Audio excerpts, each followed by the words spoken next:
Welcome to Caregiving Club On Air.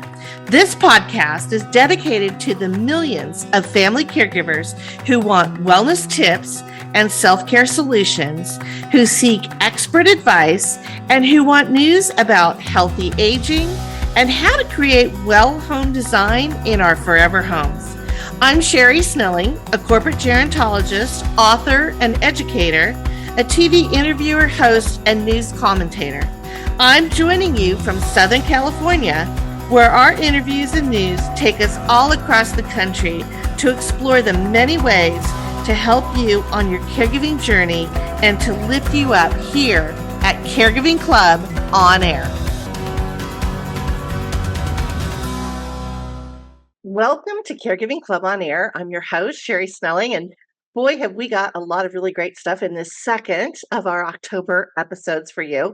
We are going to be highlighting Work Family Month as well as Emotional Wellness Month. And our two really great expert interviews include Jill McNamara, who is the general manager of the senior care business at care.com. We've wanted to have Jill on for a long time, and she's finally here.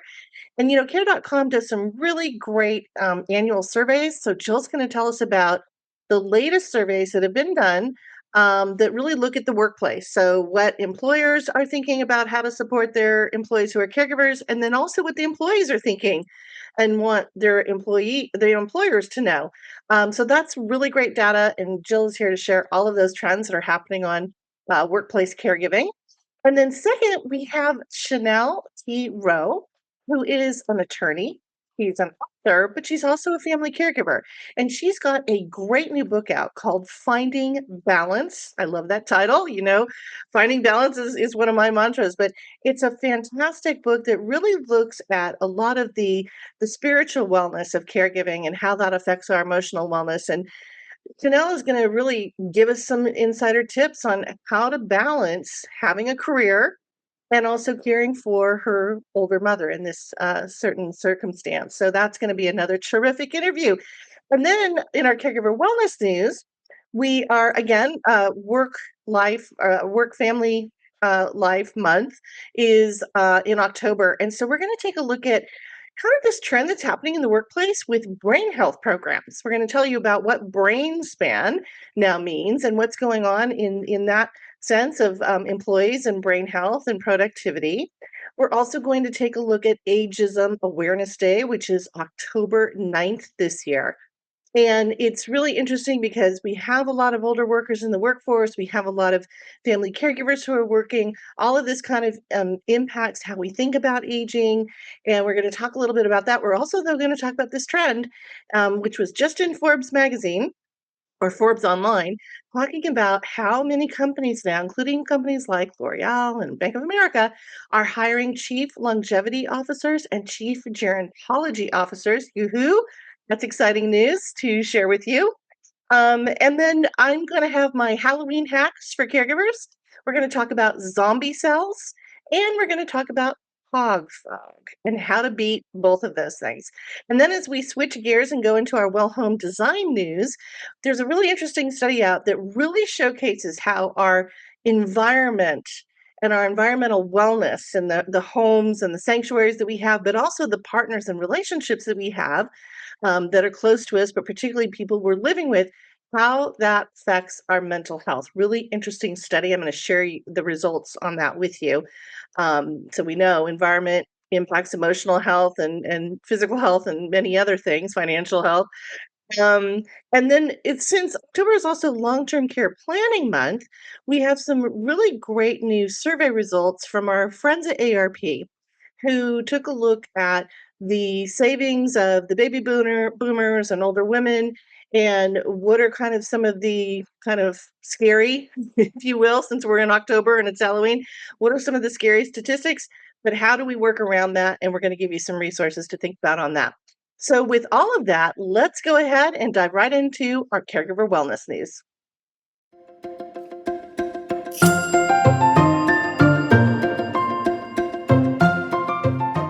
So as I mentioned, we have a lot of really great news in addition to our two fantastic interviews for this episode. But in Caregiver Wellness Days, I want to cover a few things that I think are going to be interesting to you. First of all, as I said, October is National Family Work Month. And, we know the statistics 7 in 10 caregivers are working, whether that's full time or part time.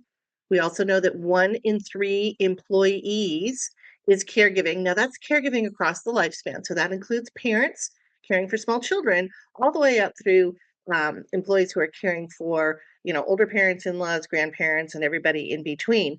If you just want to break it down on how many employees are caring for an older loved one, it's 1 in 5. And that number, of course, is increasing because we just crossed the threshold this year in several states. It's going to be nationwide in just a couple of years, but where we have more parents that we're caring for than children, more people over 65 than people under 18. First time that's ever happened in US history. So definitely elder care, senior care, caring for our older loved ones is definitely in most of our futures. And juggling that with all of our career and other responsibilities. And if you're sandwich generation, also raising children is where the crunch time comes for caregivers. So that's why we talk about caregiver wellness. Now, caregiver wellness in the workplace. This is really interesting. There is this new trend happening, and it's kind of fascinating to me because my book, Me Time Monday, was so based on neuroscience and, you know, how our brains work to affect our physical, emotional, spiritual, other health, environmental health. All of it is really connected to our brains. And so brain health is certainly top of mind, I think, for everybody, including, of course, employers now. So this is really interesting. There is this new, we have the longevity economy, we have the care economy, which includes all care related products and services and people who are working in that space. And that's both the professional caregivers, but also we would put in there the value that the family caregivers who are not paid contribute to the care economy. And now we have the brain economy. Okay, that's the latest economy that's hitting all the news these days. So here was a survey that was done with this one company, and they had a lot of staff in their 20s as well as people all the way up through their 60s. The founder of the company, who is still the CEO, is in his 80s. So this is covering a lot of generations. It's that typical 5 generations at work kind of, picture that we get. But they participated in a 6-month workshop for all employees, all the way up through the CEO, to introduce cognitive strategies for attention, integrative reasoning, and innovative thinking. And this is just, again, to improve your cognitive performance. And here is what they found. Applying brain healthy strategies save time and improve productivity by 30 to 40%. That's pretty huge. I would think that any HR department would be pretty happy with that kind of number. And then by the end of the program, each participant showed measurable gains in cognitive performance, and the firm achieved and sustained a 25% increase in revenue without adding any new employees. Okay, so I think what this is showing is that brain health is not only good for, workplace wellness. Certainly, it's great for family caregivers because there's a lot of little brain exercises you can do during the day where you don't even really have to get up and leave your desk, but it does help with creating kind of what we call that neuroplasticity, which is building those messaging between the neurons and getting them to connect better, what we call neurotransmitters. And but it's also adding to the bottom line. It's affecting the bottom line. And let's face it, when it comes to business, we, the people at the top, the people who are counting all the chips and widgets and all those other things have to look at the bottom line. And so this is really great news to show that it's not only going to improve wellness of the employees in the workplace, but it also can affect the bottom line. Now, Jill McNamara, who's going to come on in just a couple minutes here, she is from care.com. She's the general manager, as I mentioned, of the senior care business.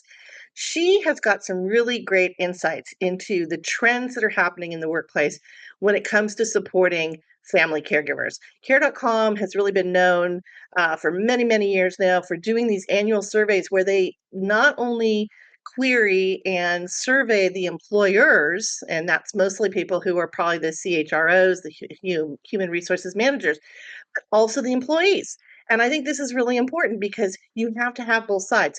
Sometimes we see that there's a disparity. Harvard did a couple of studies over the last several years that showed employees are thinking one thing in terms of being supported at work with their caregiving responsibilities at home.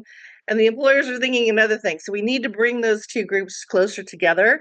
And care.com has some really interesting things. So I'm not going to take away the thunder from Jill because I want her to share all those stats with you. But there was also another workplace wellness survey that I came across. And I did want to share this because I thought this was interesting. And it shows kind of the difference, if you will, at least in the approach and the support needs for women who are caregivers to older loved ones versus men who are caregivers to older loved ones. All, obviously they're all employees. So they're also balancing and juggling that career and work and all of that. Here's what this survey found. Women report higher confidence in family support. Okay. So they feel better in their role as a caregiver. And I think that's natural. A study years ago said that women are more natural nurturers. So that would make sense. But they indicate that they need the most support in areas such as caregiving balance. So this is great for people like me who talk so much about life balance, and Chanel, who's going to talk to us about finding balance, and mental health. And that's a really important one because I do think, one of the things that we've seen with studies over the years is that as women, we tend to analyze our performance a little bit more as caregivers. We become worried, we, say, oh, gosh, mom just didn't feel right this morning, or, I feel bad I couldn't go with dad to his doctor's appointment, or I dropped him off and he seemed a little out of sorts. You were constantly ruminating all day long on our caregiving performance. Whereas the studies have shown in the past that men have a checklist. If they can check off, drop dad off at the doctor, took mom to the pharmacy or whatever it is, they're fine. They don't think about it after that. So, in some ways, maybe we need to take a little, thing out of the playbook from the men. But here's then the other side of it. So for men who are employees but also caring for an older parent, they are better at caregiving balance, okay, and mental health, interesting, but they express a greater need for support in building confidence in caregiving and also understanding the resources that they need. I think this makes sense because, again, one of the things that we found throughout the years is that more women take on the role of caregiver. We're the ones stepping in. We're doing the physical work. We're there for the emotional needs of our loved one. Whereas a lot of sons and husbands, and maybe even brothers or friends who are men, who are caregiving for someone, they actually do get professional help more than doing a lot of the tasks themselves. And so, but knowing what the resources are, what's the cost of that, where do they find it, what's new, maybe technology that can help, all those other things are good for all caregivers. But I think that's really kind of more what our men at work are looking for when it comes to caring for older loved ones. So interesting. And then Jill's going to fill in a lot of the blanks for us too. Now, I want to switch gears because we were talking about brain economy, as I mentioned, and all the things that are going on with the brain economy. And there's new data that from Pew Research Center, which is one of the great research groups out there, adults ages 65 and older are projected to account for, get this, 57% of the labor force growth over the next decade. So, woohoo, fasten your seatbelts. Older workers are here to stay. There's not as many boomers are retiring because and I can say this, I'm one of the boomers. We just don't have the money for retirement, so we're going to keep working. But obviously, as we get older, we know that there is going to be some cognitive issues, just like our eyesight goes, our hearing goes, the arthritis kicks in, the joint pain kicks in, or whatever. We also know that cognitively we have to keep ourselves sharp. And that's why so many people are into brain health these days and into brain exercises, not brain games, by the way. There's a difference. And we're going to have a link to Henry Monkey from Posit Science and Brain HQ, who taught us all about what that difference is. But we know that there's going to be a greater need, obviously, to have more brain health support and programs. That kind of goes back to our first comment that we showed in that survey that was done. Now, caregivers show on many, many surveys that they want mental health and brain health help. And it's, because they're overwhelmed and overworked. they're fatigued. All of that impacts our cognitive performance, and particularly for the sandwich generation, juggling kids, career, caregiving for older parents. So there's a lot going on in that space. And we're going to share some links for you on how to find some of these really great brain exercises and things that you should be aware of. Now, I mentioned also that in October, on October 9th, we celebrate National Ageism Awareness Day. You may not be aware of that, but ageism is kind of one of these things that's getting a lot of attention in the worlds that I work in gerontology and in longevity. And I thought it was really interesting to note that, again, a trend in the workplace that I find really interesting. There was a Forbes, or no, I'm sorry, was it Forbes or Fortune? Oh, Forbes. I'm sorry. It was a Forbes article, and it was talking about this rise now and this trend in hiring chief longevity officers or chief gerontology officers. Companies as big that we know, like L'Oreal and Bank of America, who has a financial gerontologist and has for years in a very high-ranking position. Everybody recognizes that whether it's your workplace workers, whether it's your customers, the products, the services that you're delivering, we all have to look at the fact that people live longer. How do we design? How do we understand the needs and the support for that audience who still has a lot of money to spend, by the way? The boomers control most of the wealth in the country, despite the fact that next year the oldest boomers will be 80, but they still got a lot of money to spend, believe me. That's kind of interesting. And I think that's a great trend that we're watching and one that I'm certainly applauding. Being a gerontologist, and I am a corporate gerontologist, so I don't actually have clinical clients where I would do more of the biology or psychology. I actually do work with employers and I do work with organizations to design better products, think about customer service, think about your workplace needs and support for those family caregivers and all that. And then moving on again, October is Halloween. That's why I've got, for those of you who are watching us on YouTube, I've got my little black and white striped shirt and orange jacket on for you. And I've got my two pumpkins in the background. We were going to put Penny in her Halloween costume, but it's a little warm today where we're at in Southern California, and she just was like ixnay on the costume. I will tell you though that she every year, because we don't get new costumes, she does have a pumpkin sweater that we wear during October if it happens to be a little colder at night. But she is always queen. So but we don't have the queen outfit on today, so we won't be sharing that. Maybe we'll share that on Instagram.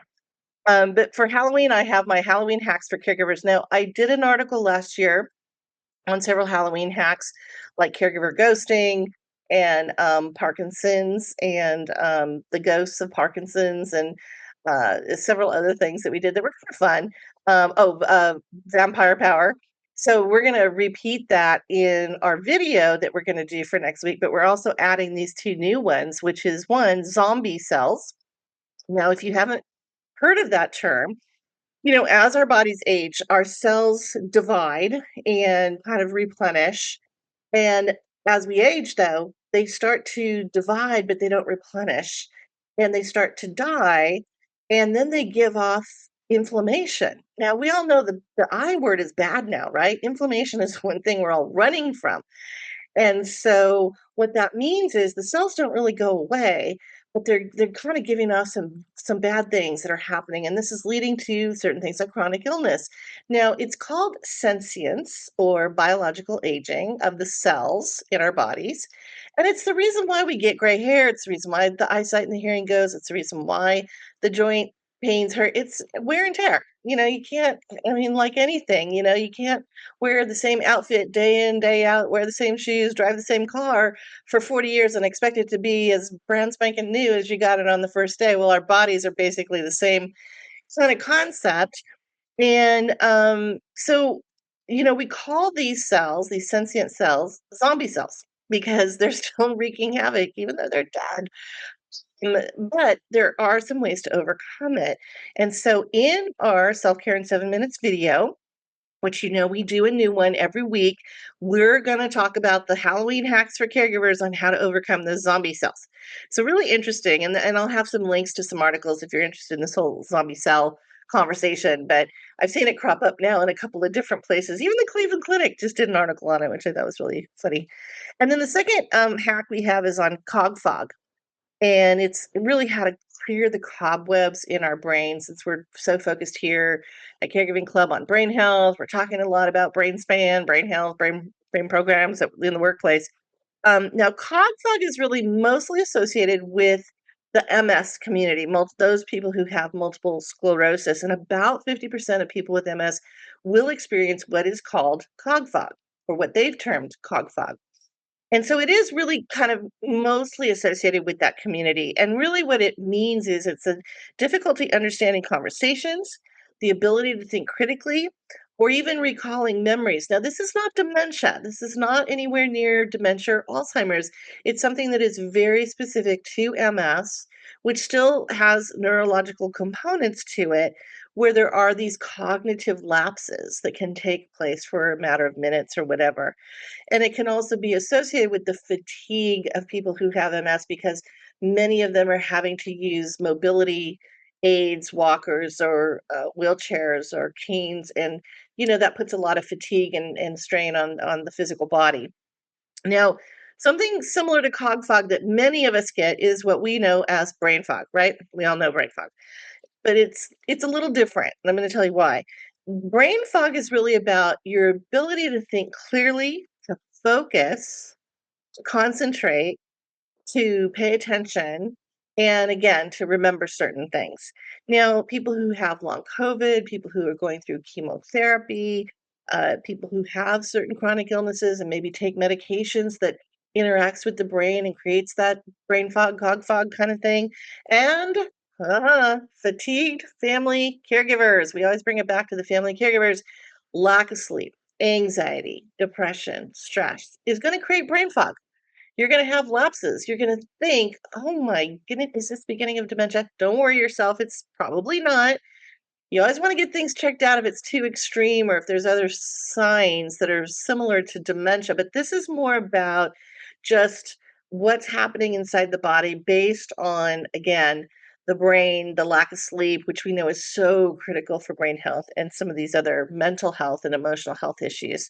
So there's something out there now called, and you may have been familiar with it. It's not brand new. It's been around for a long time, but it's now being kind of associated with brain health, and it's blue methylene. You haven't heard of this? Lots of people are talking about it. Now, what is it?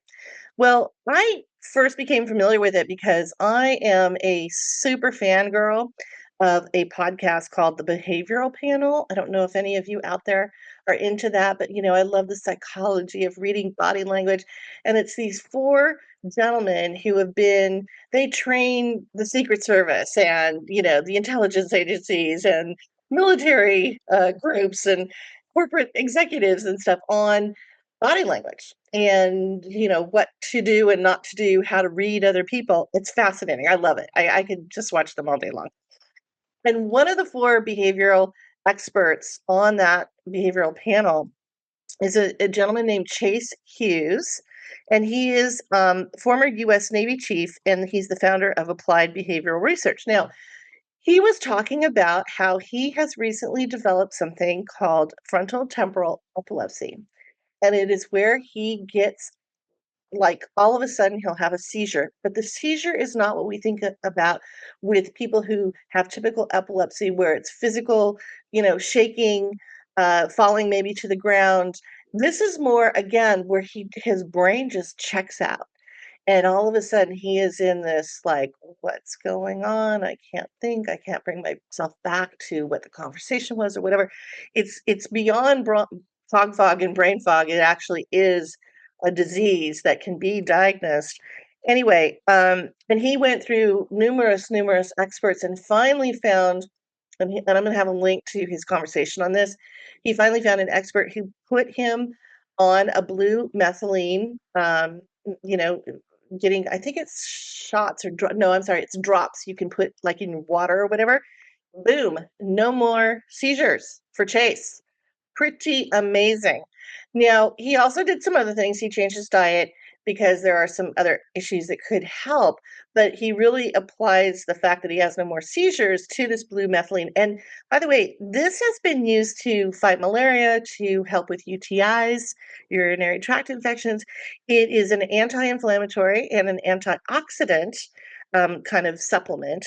And now it's being talked about a lot in brain health circles. So it's a big, big trend. And they're now studying it with people who have Alzheimer's, Parkinson's, MS.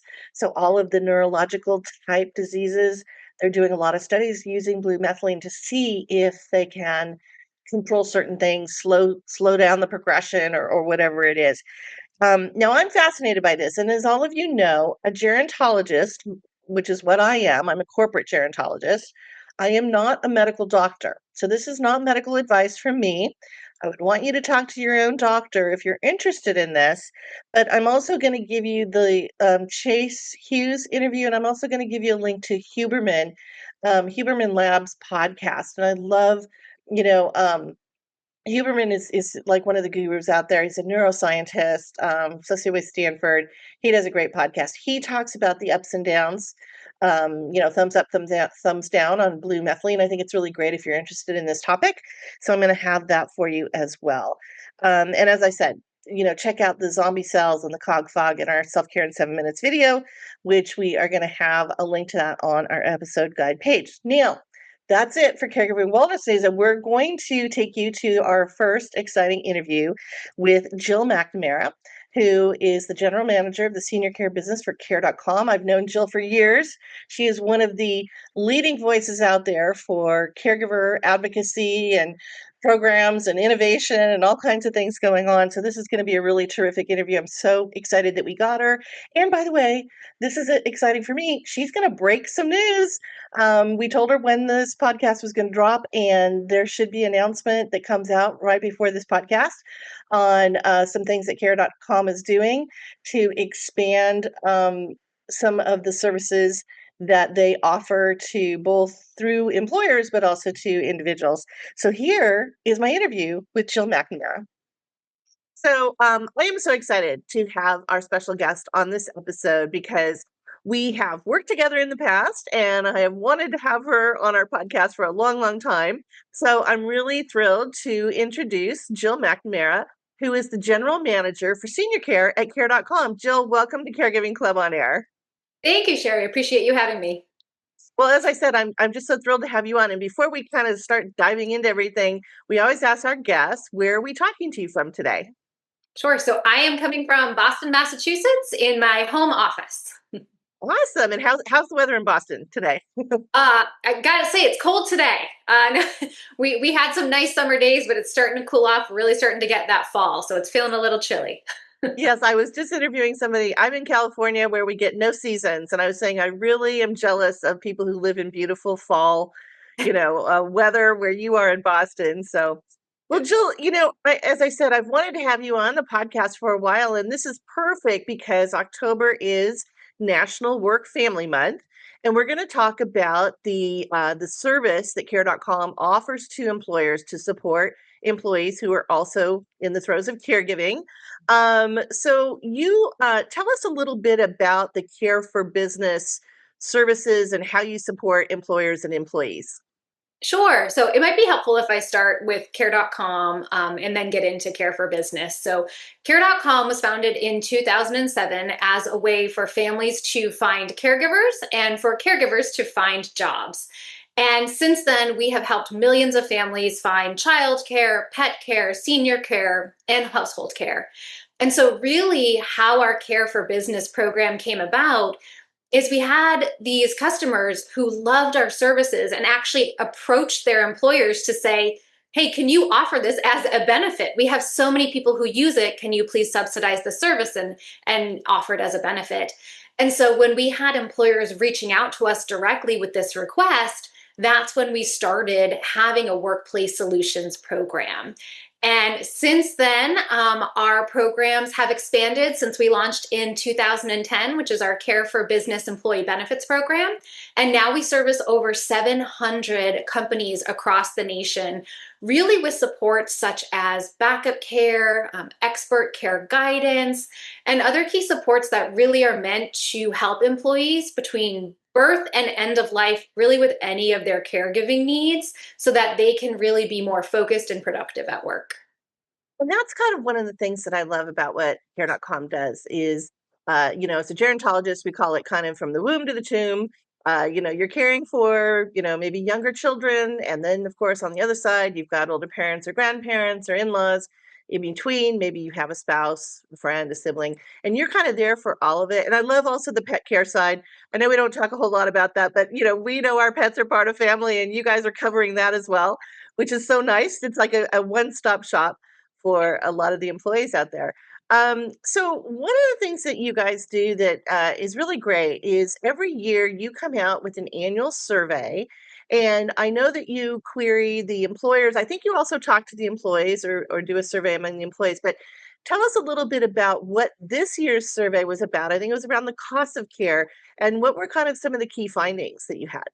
Sure. So, as an organization, we really feel like we have a responsibility to tell that caregiving story. And we know data can be so powerful. And so, some of the ways we do that is through these various reports. So, we actually have two different reports. So, we have a report that you mentioned, Sherri. It's called our Future of Benefits report, which dives into what are the workplace trends that we're seeing in regards to caregiving. And I'll get into that in just a moment, because the other report that we put out that you also referenced is our cost of care report. And that really has been our cornerstone report, cornerstone data from the start. We've been running that for about 13 years now. And that really dives into, initially was what's the cost of childcare? And unfortunately, since we launched that report, the story has not gotten better, it's only gotten worse. But what we have seen over time and what we've done to enhance that report is with our latest 2025 report, we've actually expanded that beyond just the cost of childcare. We're now looking at the emotional cost, the mental toll that this takes, and looking at this beyond just childcare. So, looking at senior care, pet care, house care, how all these caregiving responsibilities impact individuals. And probably to no surprise, the results are a bit devastating. Individuals are overwhelmed, they're burdened, and we've even seen that a high number of individuals are thinking about self harm as a result of these caregiving responsibilities. And so then you look at the next report, right? The Future of Benefits report. How does this now start to tie into the workplace? And what we're seeing is there's actually a disconnect between employees and employers. Employees are reporting that they're stressed out, they're burdened, and employers actually have a disconnect. We see a 24 percentage point difference between what employees are saying, how burnt out they are, and what employers think their employees, are feeling and stressed and how burnt out. And so that's really a key challenge. Really trying to draw awareness to the fact that these employees are feeling burnout, and what can employers do about it? First, recognizing that, and then how can they really support their employees? So when you really couple these two reports together, we see it's a caregiving crisis, right? And not only just for those working at home, but those in the workplace. And it's really impacting the bottom line of employers. So it's something they have to pay attention to. It's no longer a nice to have to consider. Yeah, well, it's so interesting that you do these kind of two reports that really relate to each other, but they're showing us some different data. One of the questions I have is, as you mentioned, the cost of any kind of care has escalated over the years. It's become almost untenable, whether it's childcare or senior care, or whatever it happens to be. What are some of the things that employers are thinking about in how do they support their workplace and their employees and hopefully keep them on the job despite these responsibilities that they have? So can you talk a little bit about maybe some of the things or best practices maybe that you've seen? Yeah. So, I mean, I think the good news is we are starting to see employers recognizing that this is a problem, right? That they are facing. And so that is good. And I think some of it's hard to ignore, right? We talk about the aging population and how, we're going to have more people over the age of 65 than under the age of 18. And so, yes, while childcare benefits are needed, elder care benefits are needed too. It really, though, it starts with recognizing that problem and recognizing the data. And so I think that's where these reports that we talked about really aim to arm employers with the fact of this is a problem, whether you recognize it or not. And then what do you do about it? So, obviously, some of the benefits that I mentioned before that care.com offers, that can be a great start, right? How do you continue to support your employees with these caregiving responsibilities so they can be more focused, more productive when they're at work? And so there's a number of different ways you can do that, whether that's through paid benefits, whether that's through, ERGs in a company. I think first recognizing the problem and voicing that you understand employees are going through this, that is so powerful. And that's really a good first place to start. Yeah, and you mentioned the employee resource groups. I know are great. I know I've done some educational webinars for some of those groups and things, as well as just general employees working with you guys. One of the things I think is interesting, and I'm curious as to because you kind of referenced it, what you found, but about 6 years ago, Harvard did a study on caregiving in the workplace, and they found a big disconnect between kind of the C-suite and the managerial executives and off, the employees and what their needs were.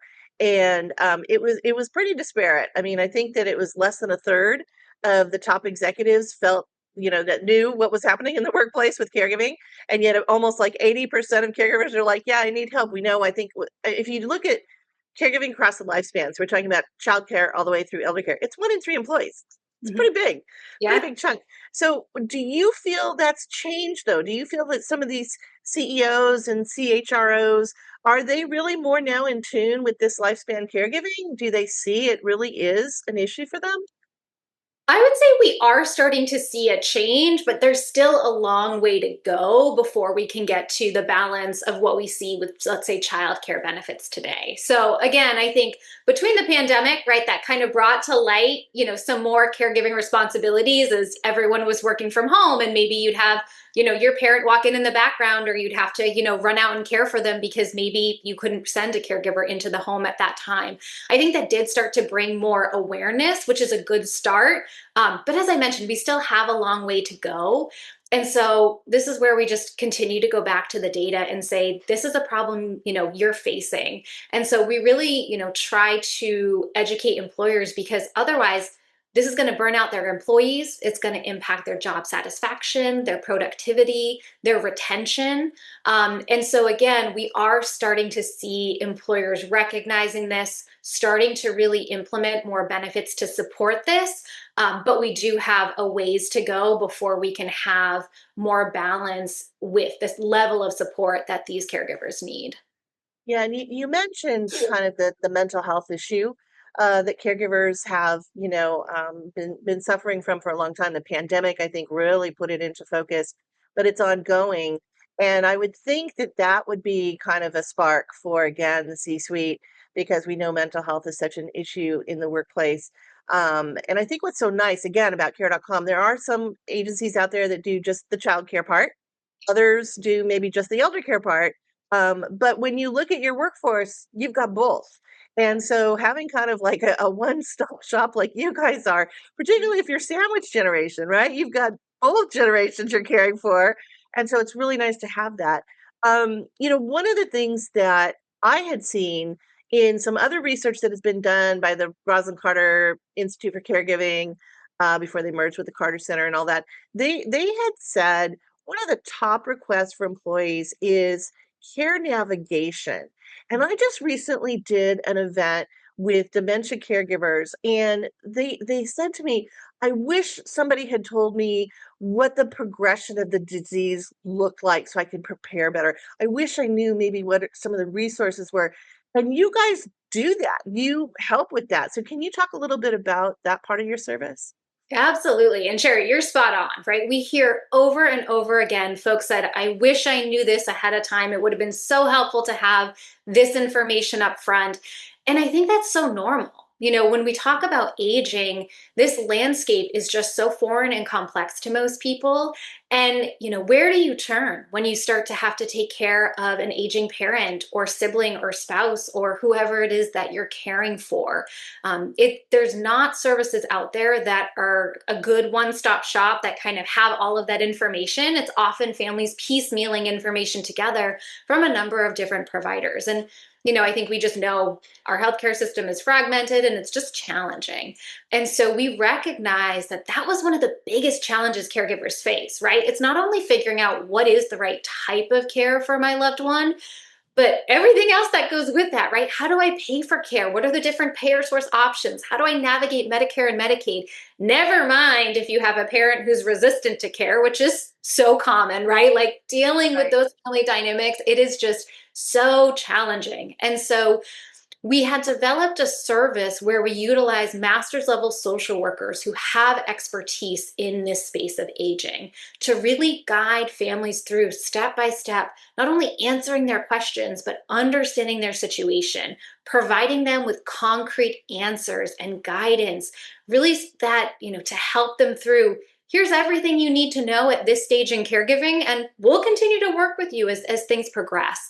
And what we've seen is not only having that tactical support, right? The information, actually finding resources and doing the legwork for families around the country, but having somebody who gets it, right? Having that emotional support, somebody to recognize what you're going through, it was so powerful.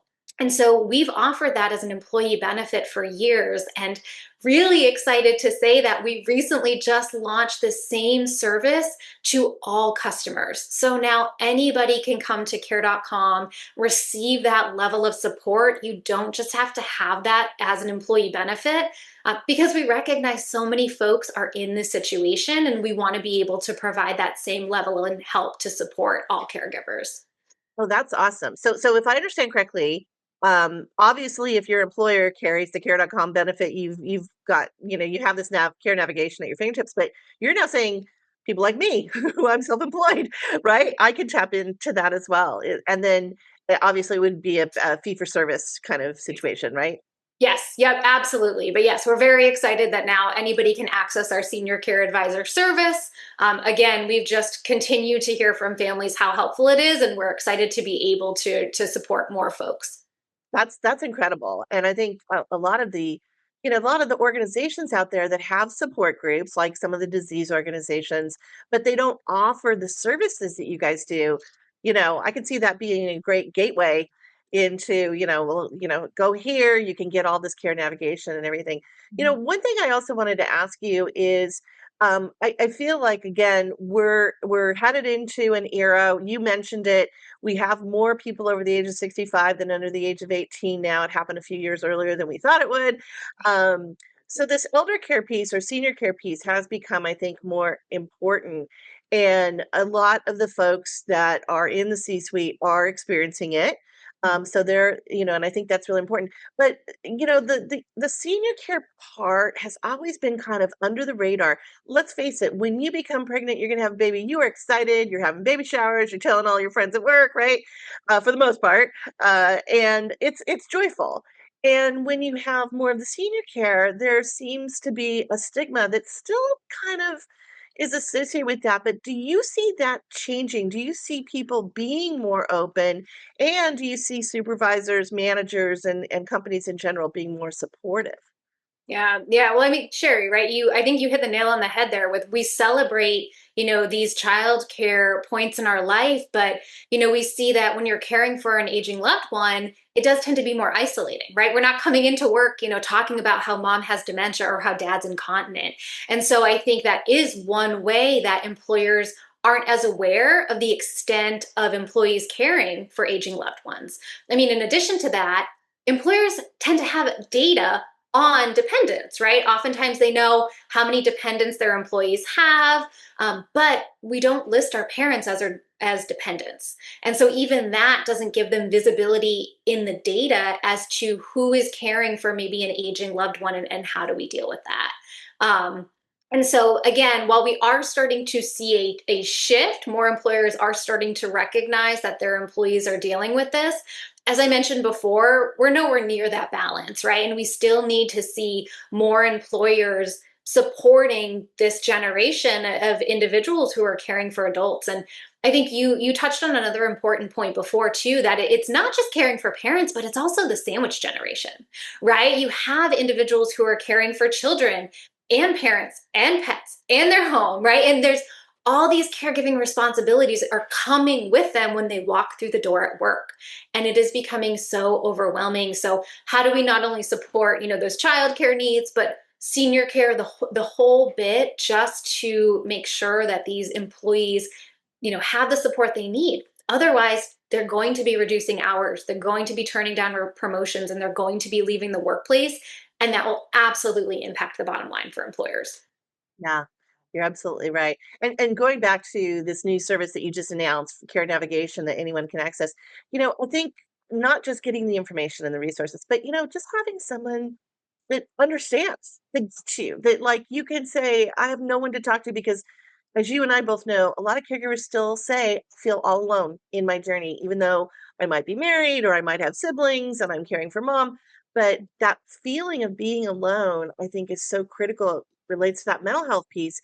And just having a voice on the other end that gets you and understands and will listen is so powerful.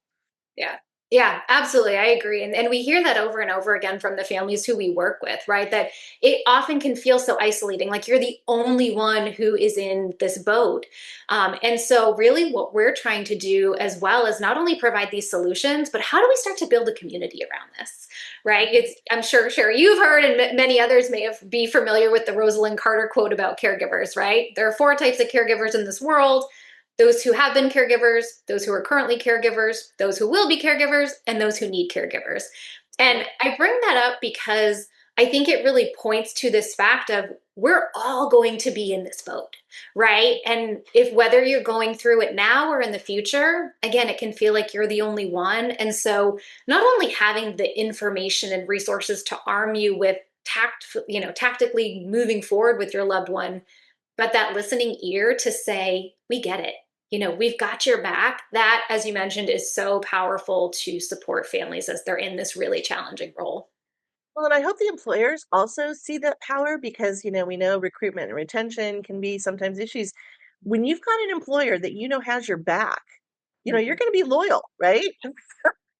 Absolutely. Yes. Yeah. So, if you were looking into your crystal ball of the future, because you've done so much work in this space, any other trends or things maybe you'd like to see change over the next 5 years, 10 years, even that's out there that we really need to support caregivers at work? Yeah, well, I mean, I think as we start to even think about, the caregiving landscape, we know that we are starting to see a direct caregiver shortage when it comes to paid caregivers. We have this aging population that is continuing to grow, right? And so more people need care, fewer paid caregivers, right? We're just continuing to get into this crisis. And so more and more responsibilities are going to fall on that unpaid family caregiver, many of whom are working. And so, again, I think, nothing really new, but I think a lot of the efforts to drive awareness with employers is going to be so crucial, because otherwise you're going to start to lose really good talent, because folks are not going to be able to balance work and caregiving in addition to all their other daily responsibilities. And so again, I know I keep going back to, we need more of a balance, but I think it's just so crucial, right? We're starting to see that shift of employers starting to recognize this is a problem, but we have a ways to go. And so I really think in, the next 5 or, so years, if we could get that balance of the amount of, benefits for those who are caring for aging loved ones can equal childcare, I think we'll come a long way. But we know that's only part of the picture as well, right? We need, more supports as a whole, even outside of just the workplace. So I think there's a lot of work to do, and the more that we can all band together and know we're in this together, and try to really get that support, I think we can actually start to move the needle. Yeah, and I know, Jill, you've played a really big role in that. I know that you talk on a lot of panels and you guys do some advocacy work as well with other big caregiving organizations, which is just so critical. As you're right. You're right. We all have to come together to kind of get attention for this with all the other stuff that's going on in the world Right. Right. that policymakers are trying to focus on. Well, this has been again delightful. I'm so excited to have you on the podcast finally to talk about this. You guys, as I said, I'm really a fan because I think that when you look at caregiving, it's constant throughout our lives. It's just different people, different times that you are caring for someone, and knowing that there is a company with services like Care.com is just so nice to have that through your employer. And now you can even get it directly, which is great. I love that. Thank you for announcing that on our podcast. We're breaking news here, folks. Yeah. Is there any other insights or anything else you want to share with our audience? Maybe, maybe things they should think about if they are working, things they can do to get their employer kind of to focus more. Yeah, I think if you are a caregiver, right, and you're listening to this and you're also balancing work, first thing that you should do is talk to your manager or HR and understand what benefits does your employer already offer. As we mentioned, if you're caring for an aging loved one, you're typically isolated in the workplace. So many people may not realize that their employers already offer some type of caregiving benefit. So absolutely first check out what do you already have access to? And if you don't have benefits, talk to your employer about that. Whether that is, pointing them to the data, the reports that I mentioned, whether it's listening to this podcast, pointing them here, right? We talk so much about the data and why this is crucial for employers to recognize. So that can be a great starting point to identify, what benefits do you have and really try to get those in the door. And then as we mentioned, really excited and thank you for letting us share, that launch of that new service. If you don't have employee benefits today, we can also still help you at care.com through an array of services, our latest one being that expert guidance and support. So really trying to work to make sure that families across the country have access to these really crucial resources. Well, that is terrific news. And Jill, again, thank you so much for being on the podcast. We really enjoyed having you. Thank you for having me, Sherri. Was not a great interview with Jill? So many wonderful insights, that Care.com does through their surveys, but also just from their daily practice of providing care to caregivers to help them navigate this journey that can be so fraught with stress, but also just not knowing where the resources are. And I'm so excited that Jill broke the news with us on this podcast that the Care Navigation service that has been a longtime component of what they offer to their employer clients is now going to be offered to anybody. That's awesome because we know that just getting somebody to guide us to the right resources, to here's my situation right now, help me. Where do I go? What do I do? How do I, find cost savings? Whatever it happens to be is just phenomenal. It's like one of the number one things that caregivers in surveys often ask for. So it's really great that care.com is going to bring out that business. So yay, hooray, care.com. I love doing work with those guys. I do a lot of their educational webinars for employers and employees. So I'm really appreciative of being aligned with them for the last, gosh, it's been at least 12 years, I think, going on 12 years. So they've just done fantastic work. And thanks to Jill for coming on the podcast. And we know it's so important because now we know, we're growing our caregiver army. The largest, I always call it the largest volunteer long-term care army in the country are family caregivers. Now, over the last 5 years, we have expanded those ranks by 10 million. The National Alliance for Caregiving and AARP just came out with their latest study, Caregiving in the US, that shows, yep, we grew it by 10 million over the last 5 years. We now have 63 million Americans who are caring for older adults or adults, but also mostly older adults and need a lot of support and a lot of help. And care.com is one of the leading advocates of doing that. Now we're going to turn to our second fantastic interview, and I was so excited to meet Chanel T. Rowe because she is like inspirational, but also just I'm blown away by her resume. I'm going to tell you just a little bit about Chanel. I mentioned she's an attorney, but that doesn't tell the whole story. She has been the attorney for Fortune 50 pharmaceutical companies, for fintech startups. also the senior counsel at Johnson and Johnson, and the U.S. Securities and Exchange Commission. I mean, this is high level stuff. And she is an author of this new book we're going to talk about, Finding Balance, a devotional to help caregivers move from suffering to strength. What a great title. And that is just, again, so inspirational. And you're going to love talking to her. Energy is just beyond. And she's also a family caregiver. So when she's doing all this phenomenal stuff, and she is caregiving for her mom who has a rare autoimmune disease.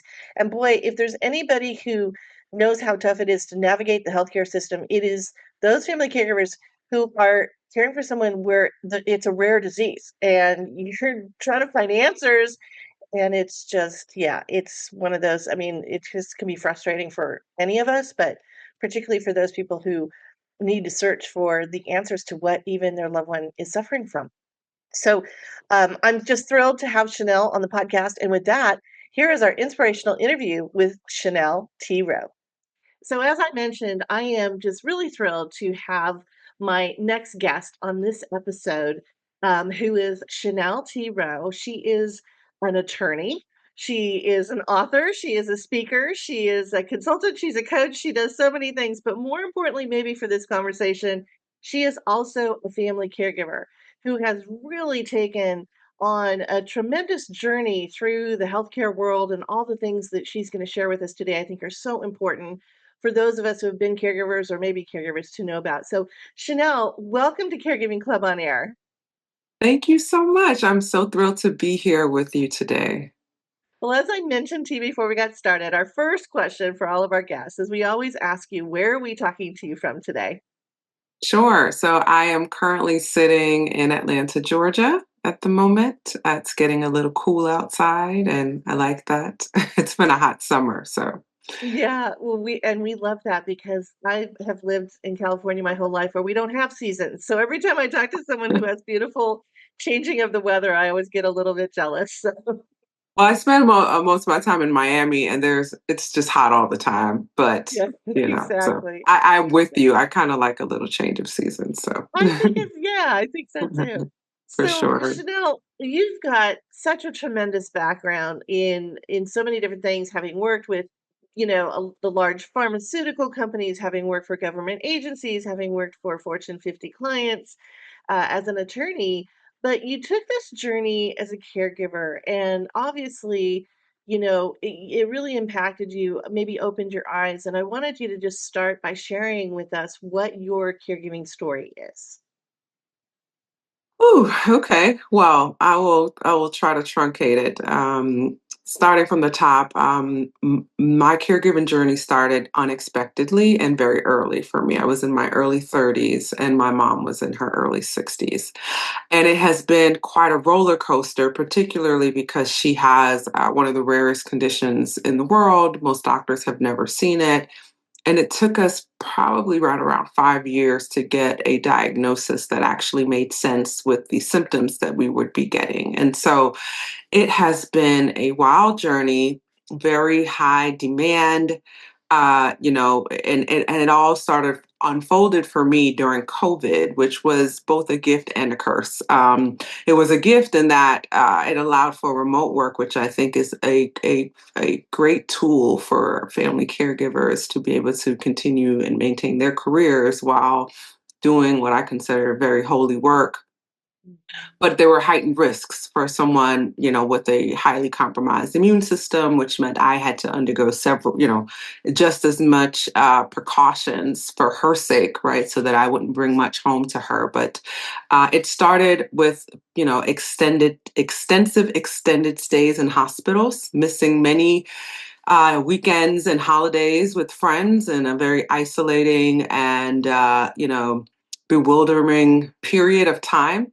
uh, Interestingly enough, my mom herself was a caregiver, a CNA for 30 years, and took care of dementia patients and some patients with the very complex illnesses. And so she was used to being on the go. And so there was a lot of adjusting for her to get her to kind of adjust to what life was. And life was quite uncertain for some time. And so It was a lot of up and downs. My background has certainly helped, and it also highlighted a lot of issues in the system. Whether it's from the lack of patient advocacy to what's happening in hospitals to insurance was quite eye-opening and something for even me to navigate. Over time, I would say there were moments I felt like I was losing myself, and it really forced me to be a better woman and a better leader. Because I decided that I was going to survive, and not only survive but thrive in this season. And I think too many of us caregivers unfortunately disappear in the pouring out, in the constant giving, and we lose ourselves. And I made that commitment to myself, and I thank God for the grace to continue that. And I hope my book and my life will be an example that this season is worthy.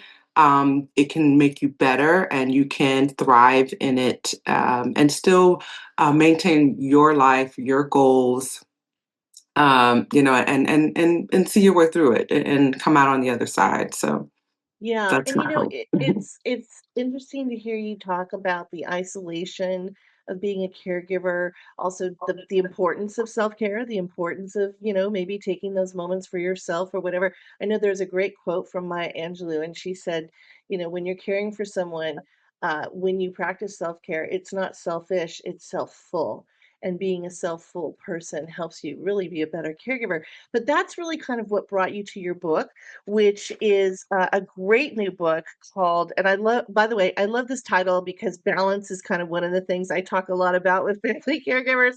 It's Mm. so hard to do, but it's so important. But your book is called Finding Balance, a devotional to help caregivers move from suffering to strength. Tell me a little bit about some of the things that readers would get from your book and why it was really important for you to share some of the things that are in your book, which are very spiritually based, which I really love. Yeah, so the book begins with my story, a little more into the juicy details of how things really unraveled for me, quite surprisingly, and at a time when my career was just taking off. And then the devotionals actually present a bit of raw storytelling on about 60 different emotions and experiences that many of us go through. Everything from grief, right, to acceptance, to anxiety, to depression, to emotional regulation. And so it takes you on a journey, of my journey in a way that helps encourage caregivers to take time to assess where they are, how they're feeling.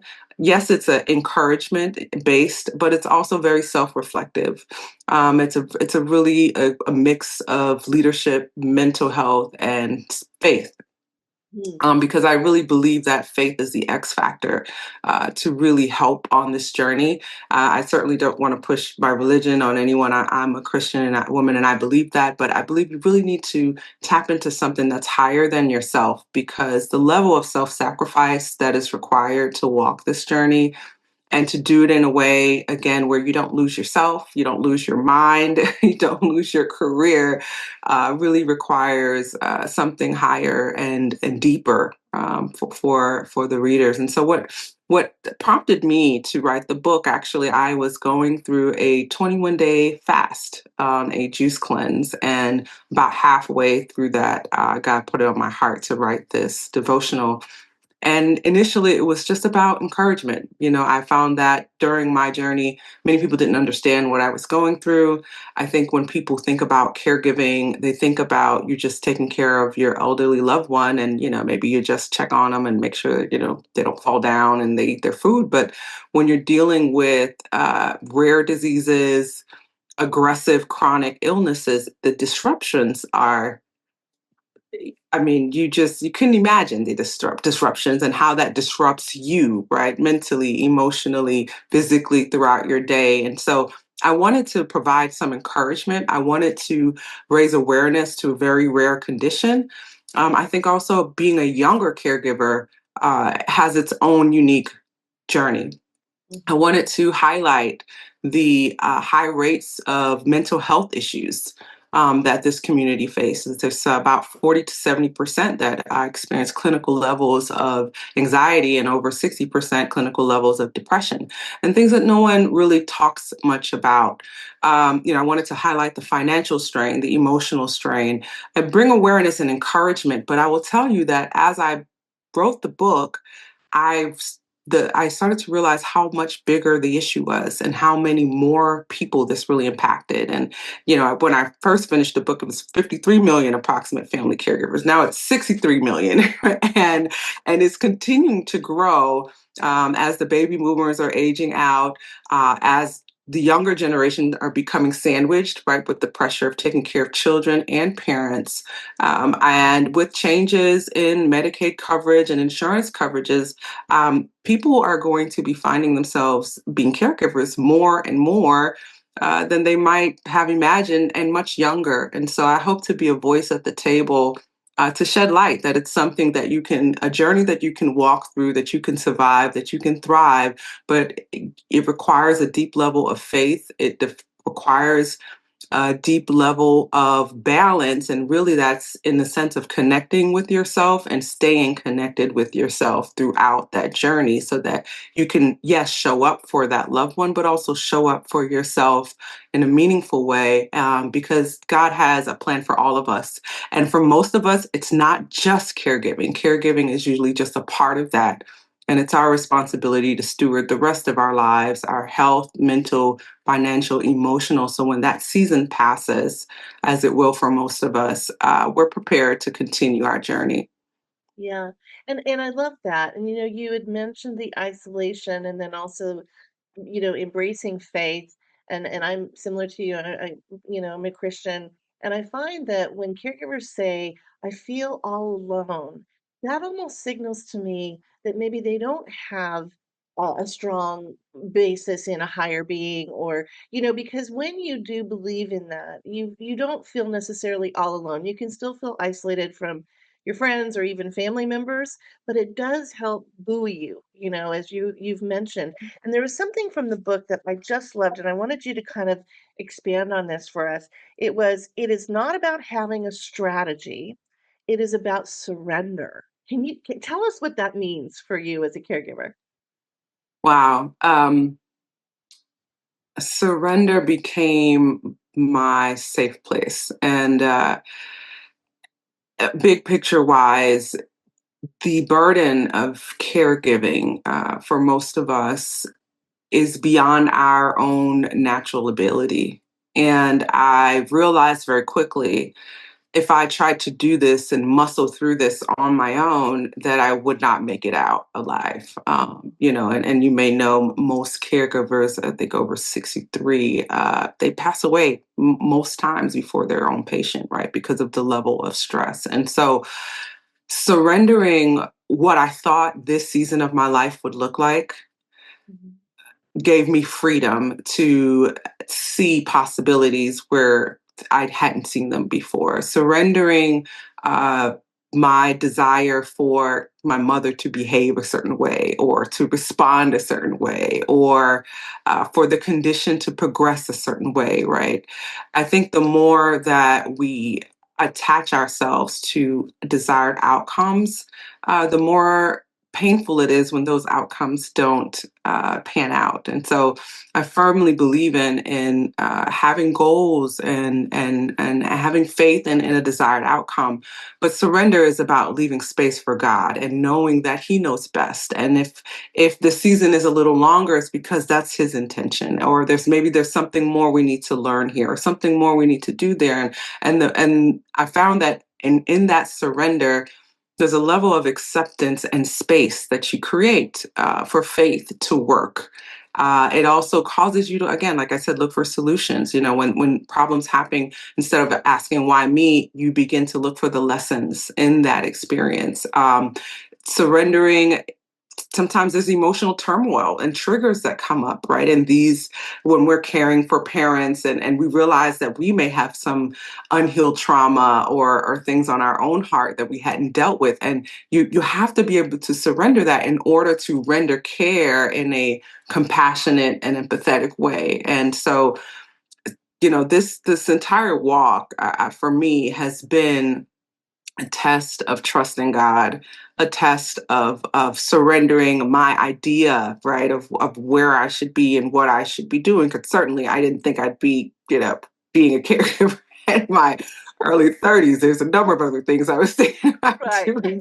But That I've wasn't also top just on the list, right? yeah, it wasn't top on the list, but it certainly I have realized how God has given me beauty for ashes and has used this experience again to make me a better woman, to make me a better leader, and even just better to myself because I had to be in order to maintain and continue to grow in the my other areas of my life that are just as important to God as this mission is. Well, what you're sharing with us, I just want the audience to just pause for a minute because we're going to post this episode in October, which happens to be National Gratitude Month and also National Positive Attitude Month. And Oh, what I okay. what I hear from you are that it is that sense of gratitude, that sense of positivity that you found in caregiving, despite how challenging it was. I mean, can you share a little bit about that and how that maybe you thought differently about caregiving, even once you were kind of in the middle of it and being overwhelmed?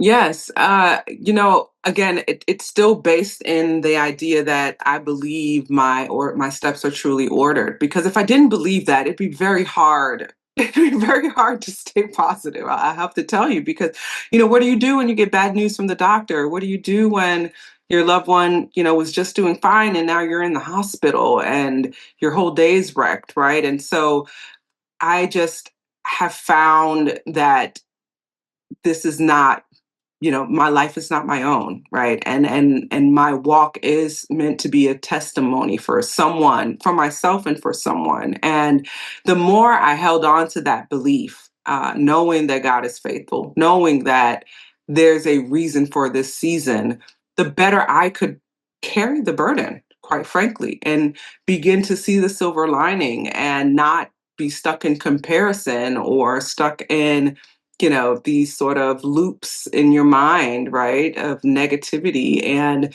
it can be very hard, but there are also practices that I, do physically. I firmly believe in exercise and movement and meditation, and writing as ways to, get your thoughts out, to get rid of negative energy. And what I also found was the better positioned I was energetically, the better my mother was. Even if she wasn't feeling well, you'd be surprised how that energy transfers, how you could very much impact their prognosis by the energy that you bring. I mean, in fact, even when I got to a place to bring in a health aide to assist with her, I would look at what kind of energy were they bringing to her, because inevitably that energy will pass to that person. And so if bad energy can impact them, so can positivity and good energy. And so but you really have to be intentional about creating that space, and in your life, in your heart, to believe and to walk into that. And I believe that it really just helps lighten the load. I'll tell you a fun fact I came across, and I can't quote the researchers, but there was a recent NIH study that studied spirituality, the effect of spirituality on cancer caregivers. And they found a statistical significance that those who had a higher spiritual well-being actually found that their burden was lighter on the journey. It's a very real thing. Your mind controls so much about your experience and your mindset, and your emotions. And this is a very emotional journey, right? And so, whatever you can do to maintain your momentum day to day, to maintain your sanity and mental health from day to day, is something that you should put in your toolkit and continue to refer to. And for me, it's been faith. It's been, again, physical exercise. It's meditation. It's walks in the park. It's intentionally getting myself in motion. In ways that feed my soul. Yeah, and I love the you said something really profound, I think, because again, when we become caregivers, sometimes we get caught up in, a devastating diagnosis or just the overwhelming sense of all the things we have to do. And so we can have a little bit of that negative energy. And from a mental health perspective, that drags you down. So you're I love your advice. It's like, well, flip that script and look for ways to be positive and create that positive energy. Look for the healthcare workers that can create that positive energy, which I think is just wonderful. I know we've got so much to talk to you about. I know we're going to run out of time, but there's two other areas I would love to touch on. One is Sure. from your personal journey.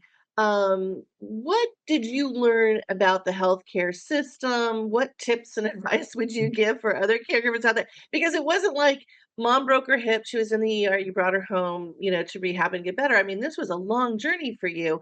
And again, being a younger person who had a thriving career and trying to juggle all of those balls, can you share just your navigation through, first of all, the healthcare system and what you found, and maybe what you'd like to see changed through policy or otherwise? Sure. Certainly, it was eye opening, even for me, with the background of defending big pharma. I will tell you that I don't know how many times I got asked, "Are you a doctor?" And the reason was I understood medical jargon because of my work as a litigator. And so, in her case, again, rare disease, there were multiple specialists, sometimes over 20 some odd doctors, and they didn't all talk to each other. And so I became her patient advocate. And so that's one thing I learned about how important it is to have a patient advocate. And many people don't, right? There are caregivers who are long distance. You can't be in every doctor appointment, or they're seasonal. It is critical. There were times where mistakes were avoided because I was in the room asking the right questions, comparing one person's advice to the other, right? Pushing back. And, again, was alarmed at the errors that can happen when the right questions aren't asked, or when you don't have someone who's there watching what's happening, in the hysteria of, what is a hospital visit and people flying in and out. And so that was eye opening for me. Navigating, insurance and how do you get help and Medicare and Medicaid, even as a lawyer, was daunting at times. Certainly was helpful that I had some friends in some high places, but I had to wonder, what about the folks who don't? And why does it have to be so difficult? And why does it have to take so long? When you need help. In fact, I didn't know we could get help. I didn't get help until about 3 or 4 years in. Wow. And so just, you know, didn't know. And so I can imagine how many people just don't know, And so, I think there certainly are good, I know that there are patient care coordinators and, options for folks. I certainly did a lot of it on my own. My heart and prayers go out to those who have to navigate it themselves with no legal background or no medical background, particularly in cases like my mother's, was quite overwhelming. Some of the policies and laws I would like to see changed personally, one would be paid leave. The burden on caregivers, family caregivers who also work, which are about 70% of family caregivers, continue to maintain a job. Over 70% of them struggle to balance that, right? And so, I don't think it's fair that people who are alleviating the burden on the healthcare system and who are also becoming sicker themselves and ultimately would cost the employer more, has to use their vacation days to take their loved ones to the doctor, because then that leaves no vacation days, and Right. that compounds the mental health issue. And so Mhm. I think that's an easy fix that could help in ways that people would have no idea would help, because most caregivers are also suffering financially. I think that numbers are like 1 in 9 have 1,000 saved, and this is not a cheap journey by any stretch of the imagination, especially if you start early. Right. The retirement deficits are huge. Having to carry that. So that's one. I think that there should be some accommodations for caregivers to work remotely, because that does help you manage your family needs better, as well. And one other area too, there are some states that recognize caregivers in terms of discrimination laws, anti-discrimination laws, if, as an associated person, if you're associated to a person with a disability. But no one's talking about the stigma. There's a real stigma around caregivers in the workplace, and which is why most people don't talk about it in the workplace. Yeah.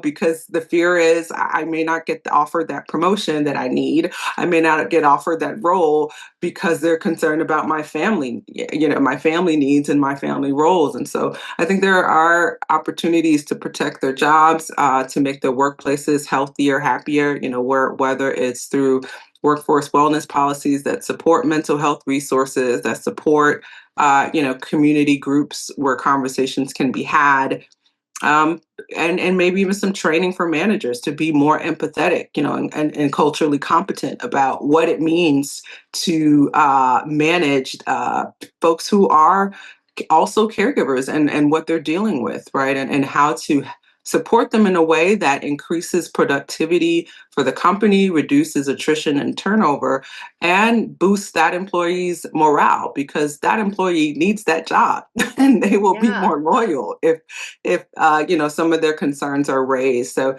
I think there's a lot that can be done, but certainly the first part is doing exactly this, what your show does, which is raise awareness and create space where we can have honest conversations about this crisis that is growing and will continue to impact more and more families.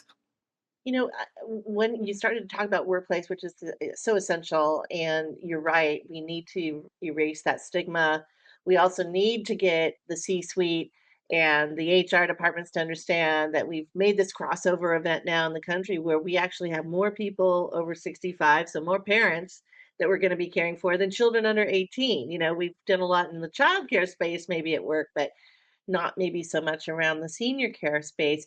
What you had such a demanding career. I mean, when I think of an attorney, and this is probably based on all the TV shows I've watched over the years, but we know you work 60, 80, 90, 100 hours a week. I mean, it is very demanding, particularly when you're first starting out. And Yeah. you were young as a caregiver with that burgeoning career. How did you find your balance? Well, I want to be clear. I'm still on the journey. Yeah. I'm not. Okay. This is You're still not. doing it. Yeah. I'm still doing it. So, honestly, it came back to Okay. connecting with myself and really prioritizing my well-being in a multifaceted way, right? That's my spiritual well-being, my mental well-being, my physical well-being, my emotional well-being, because I was the key that held everything together, right? And I think we forget that as caregivers. We're so focused on the other person or the other people, God forbid, for some of us who have multiple, children and parents, that we get lost in the mix. And you need to continue to maintain you, because you're the one everyone's depending on. And so for me, that balance was accepting this role as part of my life. And now, what does my career look like? And what does my life look like? And how, and how do I navigate to my goals from where I am, right? And rather than resisting this period, through that acceptance, you begin to navigate it differently. So yes, it impacted my job choices, right? It impacted, my volunteer. I'm still very active in the community, but I did have to dial some things back and prioritize so that I could fit everything in.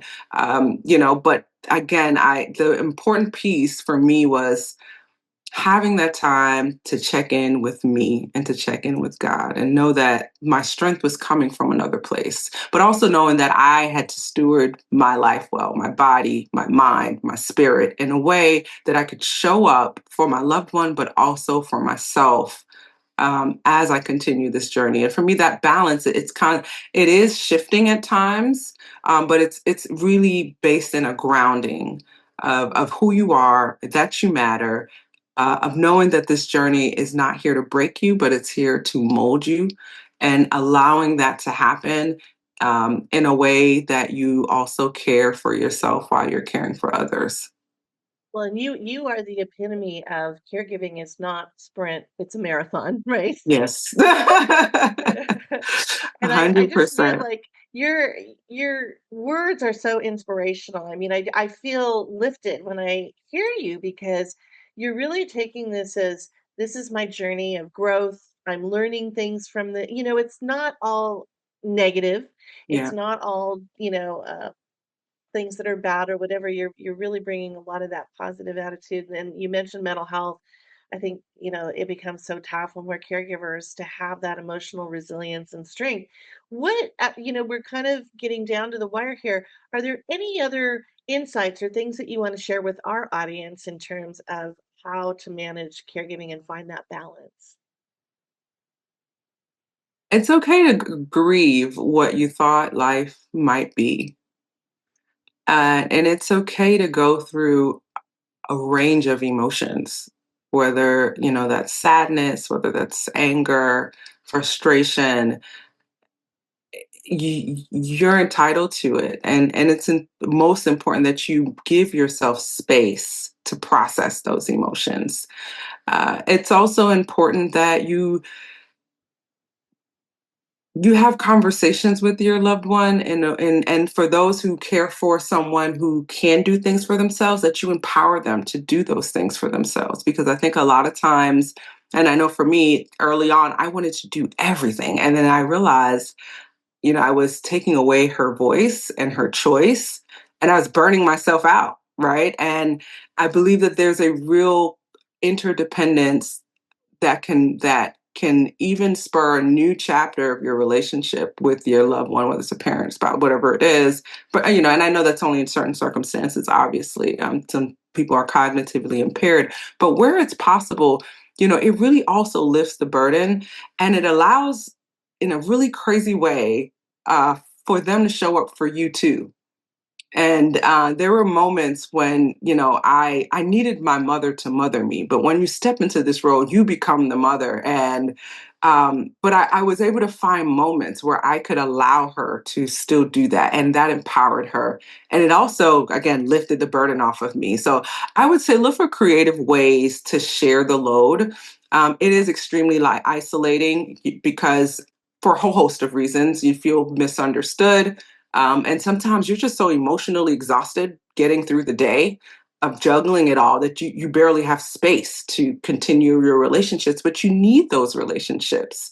Um, and so I would encourage people to push back against the desire to just isolate and be alone, and reach out and be more intentional about trying to stay connected and being honest with those you love and trust about how difficult that might be.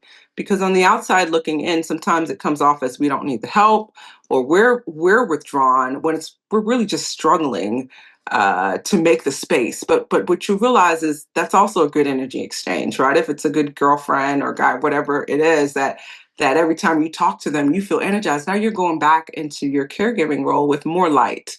And so, yes, important to think, prioritize yourself. And that means setting boundaries where necessary and making space for yourself, giving opportunities for the person you care for to also care for you, and also for others to also lean in and care for you as well. And then third, I would just say, yes, and I've talked a lot about spirituality and faith as well. And just remember that everything is temporary, that this is a season. And it doesn't have to be the end of you. If it doesn't have to be end of your career. It doesn't have to be the end of your love life, the end of, it's really about how are you going to navigate it? And you have way more power and control over that than you might think. Yeah.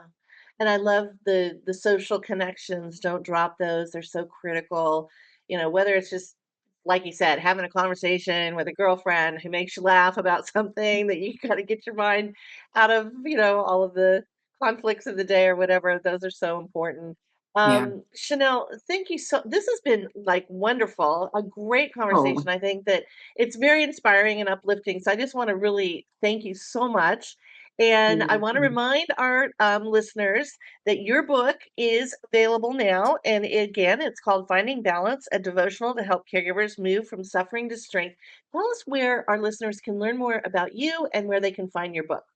Yeah, sure. So, www.caregiversdevotional.com, that's caregivers with an S, is where you can pre order the book. We will be announcing the release date very soon. I can tell you that it will be in November. It'll be in November, which is National Family Care. National Family Caregivers Month. So, we're super Perfect. excited about rolling that out.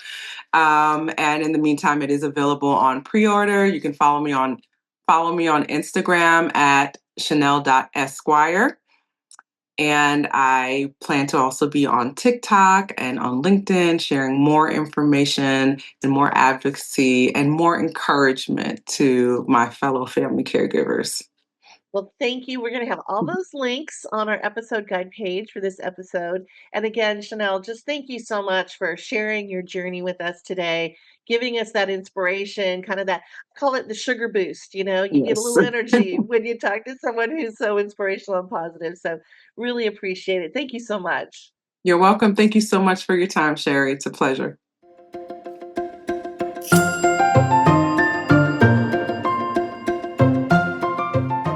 So, wasn't that a great interview with Chanel?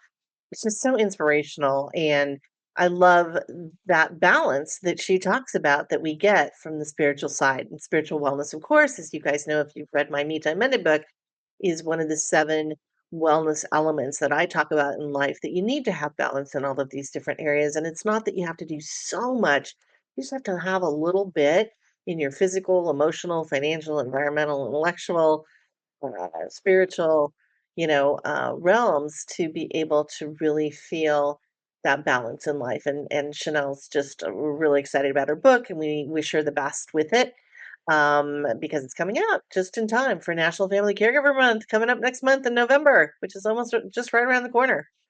Anyway, turning now to well home design news, I kind of teased up front that there is a new study out that I thought was really interesting. I wanted to share it with you because it really, to me, um, it exemplifies what I try to talk about in my book with environmental wellness. Because a lot of people think, well, what is that? Is that like eco-friendliness? Is that like living green? Certainly those can be components of it, but it's really actually much more basic. And environmental wellness in my book is the environments that we live in. It's our homes, it's our workspaces, it's our communities and our neighborhoods. And all of that combines to really impact our physical and our emotional health. And how do we optimize those environments? How do we create what I call well home design so that homes for both ourselves but also our older loved ones are not just safe but also and accessible, but also create a sanctuary, create emotional wellness attachment, create soothing, create calm, right? These are all really important elements. One of the pieces of that, and the 7 elements of wellness in my book, they're all interconnected, by the way. You can't have just like one in isolation because they all have to work together. That's where the balance and the blend comes in. So what is interesting is we know that human beings are energy powered. So there's been a lot of science now around vibrational energy. This new trend in medicine is vibrational medicine. But we know that being close to certain people, whether that's our loved one we're caring for, whether that's, a spouse or partner, our kids, our friends, our coworkers, the people that we spend a lot of time with, we give off vibrational energy. And sometimes it's positive and sometimes it's not so positive, right? And we absorb that and we sync with that. And it's really fascinating when you think about like syncing clocks or, cuckoo clocks, music, uh, things. I'm trying to remember what they're called, chromocones or whatever. They sync up. It's fascinating how vibrational energy is out there. It's how the planets stay in alignment with each other. So there's a lot of stuff in my book about this. If you're really fascinated, like I am by it, but we all have certain days where we're going to be on different places on that emotional energy chart. And one of the things that this study found, it was really focused on mental health issues. So it was people who have true mental health, uh, diagnosis. So maybe it's bipolar disorder, maybe it's generalized anxiety disorder, or what we call GAD, could be clinical depression, could be even things like schizophrenia. The people who have those types of mental health issues do tend to gravitate towards other people who have maybe not the exact same diagnosis, but something in the mental health space. And particularly if they are living together, their vibrational energy is kind of feeding off of each other. So I just found it kind of, again, fascinating. Maybe not specific to all of us because, we know that. 1 in 4 American adults have some type of mental health issue. A lot of us are dealing with stress and anxiety and just not clinical depression, but maybe situational depression for a few weeks or after the loss of, a loved one, a marriage, a home, if you've lost your home in a natural disaster or whatever. So we all struggle with that. Mental health, of course, has become such a big issue now, particularly as we're talking about work family month in, the workplace. Mental health is big. It's one of the big things that, particularly during the pandemic, employers really tried to shore up and, bring in the kinds of benefits and things that would help employees with their mental health. Um, but we have to understand that it's the people that we surround ourselves with, and we are social animals. We only survive when we have others in our lives. But that emotional energy can affect us. So I'm going to have a link to this study if you're more fascinated by it, but I really only wanted to bring it up because of the connection to what I wrote about in my book, where our environments and our relationships really can help control our physical and mental and emotional health. And it's something we just need to be aware of.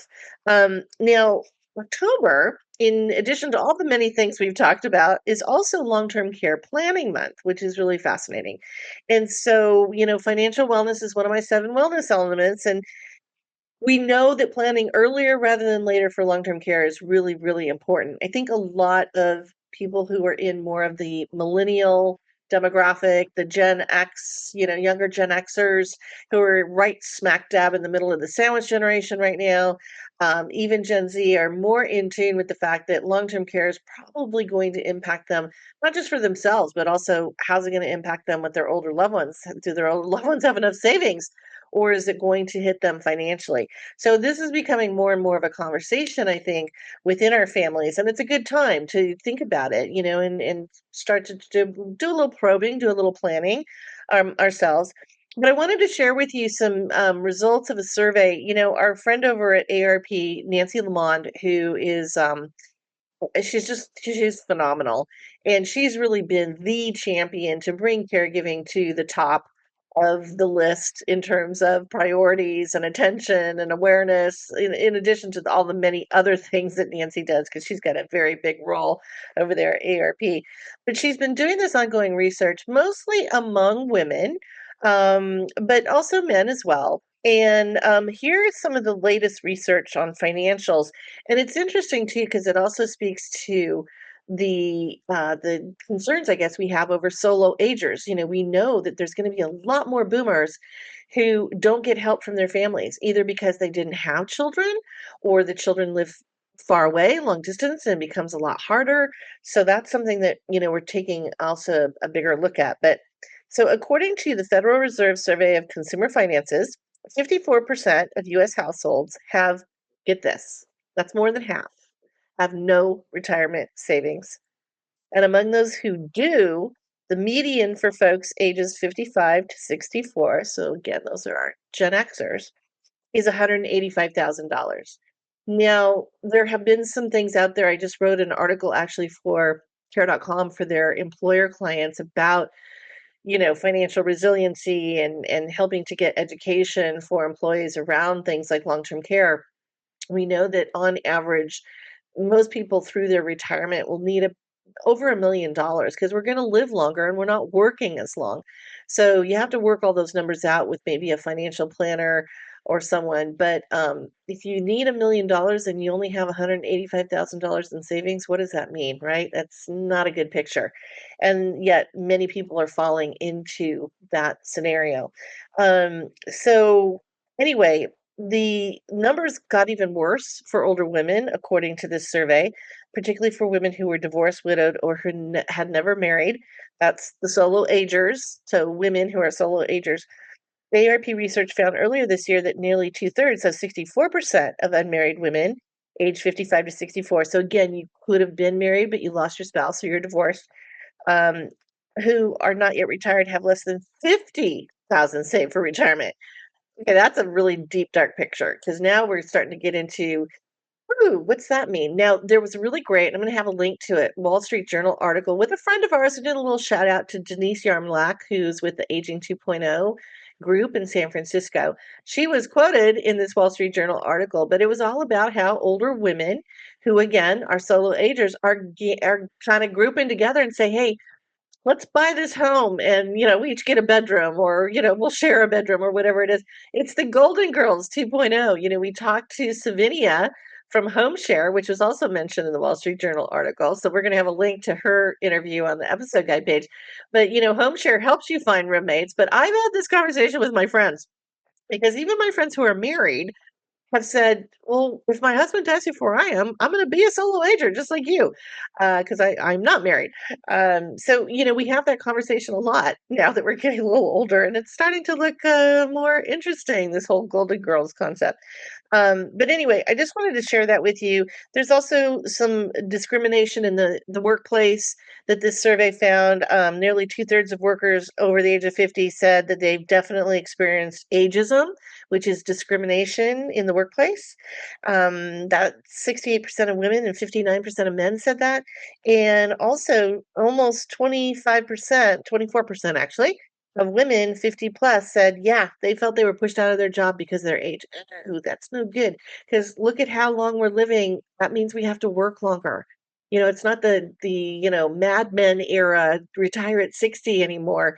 People do have to earn income longer, and there's a lot of different ways to do that. But it's all part of the challenge that's happening in the workplace. And Work Family Month is a good time to talk about it. Now we're going to have some resources about how to do better long-term care planning with your family. So, for instance, the Cost of Care survey tells you what all kinds of assisted living, memory care, nursing home, adult daycare, home health aides, what those cost. It's a really great tool. There's also from the National Council on Aging, the benefits checkup that helps you find resources that could be covered that you may not know about. You hit age 60, 62, 65, all of a sudden there's some benefits out there you may not know about. For some reason, there's not enough good awareness about, hey, okay, you've hit the milestone of 60, here's what you get now.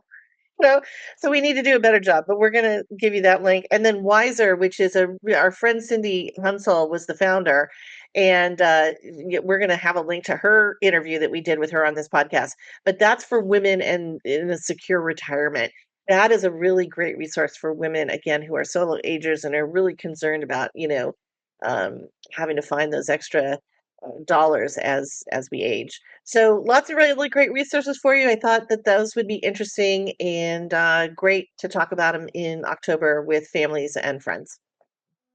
Thank you for joining us on this episode. A reminder, you can find more information in my book, Me Time Monday, The Weekly Wellness Plan to Find Balance and Joy for a Busy Life, or visit MeTimeMonday.com or caregivingclub.com. I hope you enjoyed this episode of Caregiving Club on Air. Please hit the subscribe button to listen to us on Spotify, Apple and Google Podcasts, Amazon Music, SiriusXM, iHeartRadio, Pandora, as well as other listening channels. Check out all the resources and article links on our episode guide page at caregivingclub.com. Just hit the podcast tab at the top and email us with comments and questions at podcast@caregivingclub.com.